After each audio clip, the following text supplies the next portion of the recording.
નમસ્કાર વિદ્યાર્થી મિત્રો, એમટીસી અગા ચેનલમાં આપનું સ્વાગત છે. ઇંગ્લિશ ગ્રામર ધોરણ 7 ગ્રામર એન્ડ કમ્પોઝિશન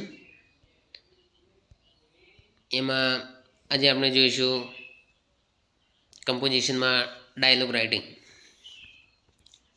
કૌંસમાં આપેલા શબ્દોનો ઉપયોગ કરીને સંવાદ પૂર્ણ કરો. અહીં વિદ્યાર્થી મિત્રો કૌંસમાં 5 શબ્દો આપ્યા છે, એનો ઉપયોગ કરી અને અહીંયા ડાયલોગ પૂરો કરવાનો છે. 5 શબ્દોમાં પહેલો છે I have called you to invite you for a puja. બીજો શબ્દ છે વોટ્સ ધ રીઝન. ત્રીજો શબ્દ છે પ્લીઝ બી ધેર.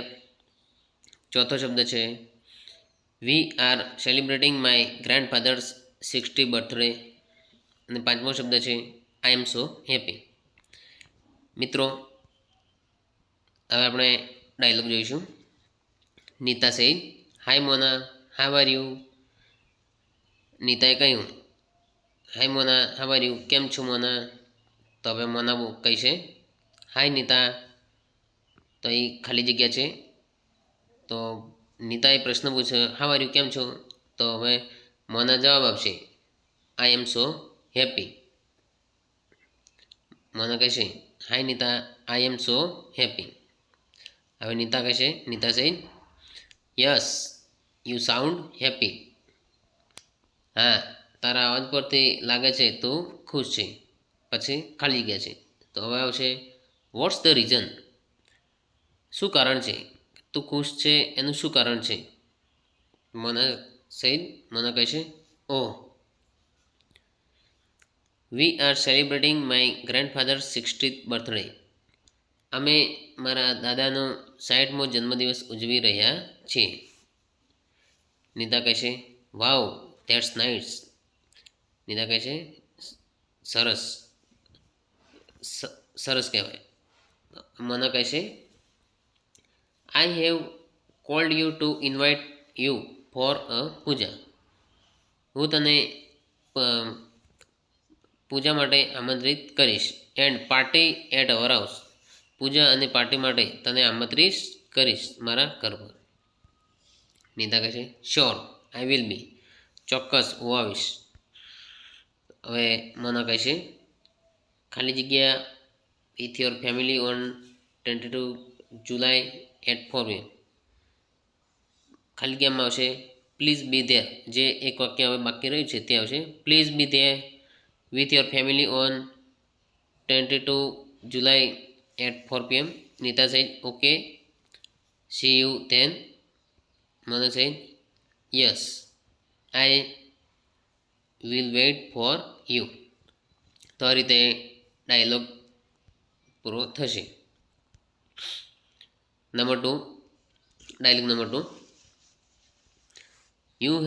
અહીં 5 શબ્દો આપ્યા છે, જેના વડે આપણે ખાલી જગ્યા પૂરવાની છે 5 વાક્ય દ્વારા. પ્રથમ વાક્ય છે you have to come for the wedding. બીજું વાક્ય છે એન ઇન્વિટેશન કાર્ડ.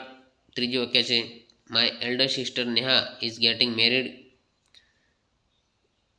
ચોથું વાક્ય છે વેન ઇઝ ધ વેડિંગ. અને પાંચમું વાક્ય છે why I have called you. તો વિદ્યાર્થી મિત્રો, આપણે હવે ડાયલોગ જોઈશું. Anand said yes Naresh. હા નરેશ. નરેશ સેઇડ આનંદ ગાઈઝ ખાલી ગયા. તો ખાલી ગયામાં આવશે ખાલી ગયામાં why I have called you. ખાલી ગયામાં આવશે why I have called you. Anand said no idea. You tell me. મને કંઈ આઈડિયા નથી, તું કહે. તો નરેશ કહેશે my elder sister Neha is getting married. મારી મોટી બહેન નેહાના લગ્ન છે. તો આનંદ કહેશે કોંગ્રેચ્યુલેશન્સ. તો હવે નરેશ કહેશે Naresh said you have to come for the wedding. તારે લગ્નમાં આવવું પડશે with uncle aunty and Sujal. Uncle aunty અને સુજલ સાથે. Anand said sure we will all come. ચોક્કસ અમે બધા આવીશું. When is the wedding. લગ્ન ક્યારે છે? Naresh said it's on 16th December. I will send you an invitation card. હું તને આમંત્રણ પત્રિકા મોકલીશ 16મી ડિસેમ્બરે. આનંદ સહિત નો પ્રોબ્લેમ. નર સહિત સી યુ ધેન. આનંદ સહિત સી યુ. તો વિદ્યાર્થી મિત્રો, આ રીતે આપણે 5 વાક્યો આપેલા હોય છે એને આધારે ડાયલોગ પૂરો કરવાનો હોય છે. Thank you.